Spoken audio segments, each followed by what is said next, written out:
Pernah nggak sih kalian kepikiran soal sebuah misteri yang sebenarnya ada di depan mata kita semua?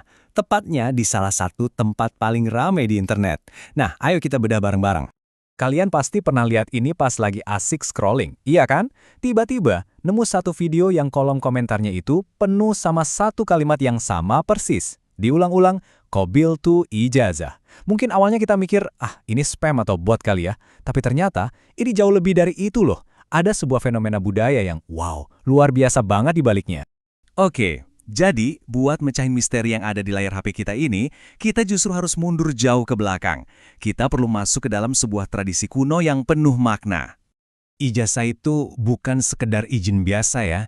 Ini bukan kayak, boleh pinjem pulpen nggak? Bukan, ini tuh sebuah lisensi, sebuah mandat suci yang nyambungin satu generasi ke generasi berikutnya. Jadi ada bobotnya, ada tanggung jawab yang gede banget di baliknya.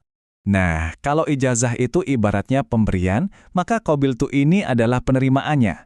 Kata inilah yang jadi segelnya, yang mengunci transaksi spiritual itu. Tanpa ucapan saya terima yang tulus ini, prosesnya tuh dianggap belum lengkap. Ini dia kuncinya. Coba deh kita bayangin suasananya sejenak. Ini bukan di kolom komentar yang riuh, tapi di sebuah ruangan yang tenang. Seorang murid, setelah mungkin bertahun-tahun belajar, akhirnya duduk di hadapan gurunya. Ada kontak mata, ada rasa hormat yang mendalam, dan di momen itulah sang guru ngasih ilmunya. Terus, dengan mantap, si murid ngejawab, Qabil tuh. Wah, itu sebuah momen yang sakral banget, yang dibangun di atas kepercayaan dan waktu. Oke, sekarang pegangan yang erat ya. Soalnya dari ruangan yang hikmat tadi, kita bakal lompat ke dunia TikTok yang super cepat, yang diatur sama algoritma.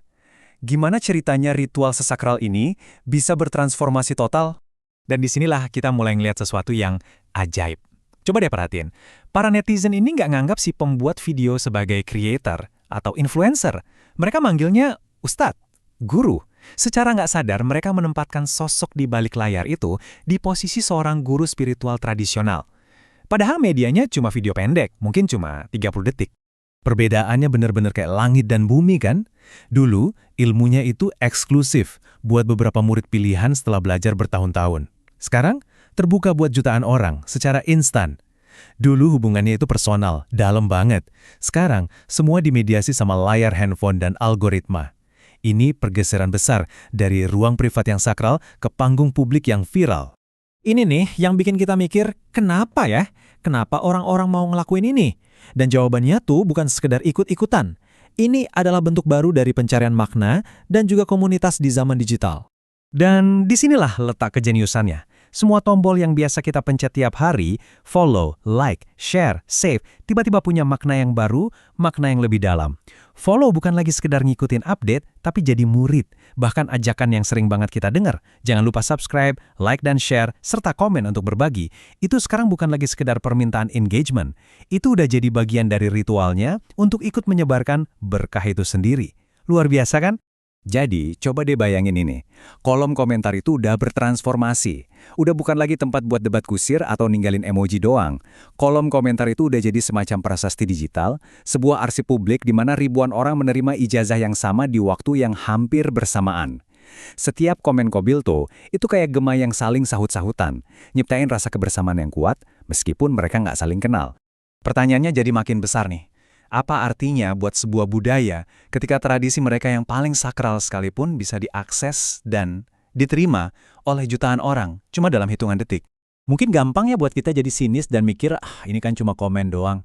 Tapi kalau kita lihat lebih dekat, ada ketulusan di sana loh. Komentar-komentar kayak izin mengamalkan guru itu nunjukin niat yang baik. Di balik ketikan jari di layar HP, ada harapan, ada rasa hormat, dan ada keinginan tulus buat jadi pribadi yang lebih baik. Jadi, ini bukan cerita tentang tradisi yang hilang. Sama sekali bukan. Ini adalah cerita tentang tradisi yang berevolusi. Ini adalah bentuk adaptasi yang cerdas banget. Tradisi kuno ini nemuin rumah barunya. Cara baru buat nyentuh generasi yang mungkin gak akan pernah nemuinya lewat jalur formal. Tradisinya jadi lebih gampang diakses, jadi lebih inklusif. Pada akhirnya, kita semua dihadapkan pada sebuah dilema modern yang sangat menarik. Ketika sebuah ritual kuno yang dalam banget maknanya bisa ditransmisikan hanya dengan sekali tap di layar, apa sih yang sebenarnya kita dapatin? Dan apa yang mungkin tanpa kita sadari jadi hilang atau terkikis? Saat kearifan kuno bertemu dengan kecepatan viral, kita semua diajak untuk merenungkan keseimbangan baru antara jangkauan dan kedalaman.